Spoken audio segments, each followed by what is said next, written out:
Yol, happy Sunday. Ngayon naman, tutorial tayo paano magluto ng corned beef. Yan guys, basic na basic lang yung proseso. Yan. Yan guys, basic lang yung proseso niyan. Yan, pakulo na tayo ng mantika, nilagyan ko na ng bawang. So yan guys, naglagay na tayo ng bawang. Bawang lang yung nilagay ko guys kasi allergy tayo sa sibuyas. So bawang lang. Pero maganda din yung benefits ng bawang sa katawan.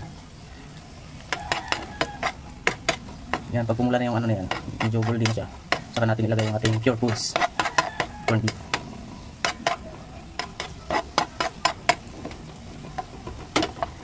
So ayan na siya guys, medyo simulay na. Yan yung pure foods guys. Napakasarap yan guys. Yan o, pure foods yan guys. Yan, pure foods. O yung pinakamasarap na corned beef dito sa Pilipinas. Unlike sa iba, wala yun. Yung sinabi yun. Mura nga, hindi naman masarap.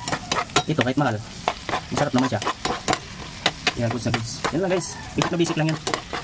Pero yung mga anak ng mga ano guys, mga mayayamanin, hindi yan alam. Tapos mga mahirap yan, wala yan, basic lang yan. Hindi ko ito ginawa para sa mahirap. Ginawa ko itong tutorial na to guys para sa mga mayayaman, mga anak ng mga politiko, yan, kontraktor. Hindi yan marunong magluto nito guys. Kaya pag naghihirap sila guys, automatic alam na nila kasi may tutorial tayo, di ba? Ganyan lang yan guys. Kaya thank you sa panonood nyo. Salamat.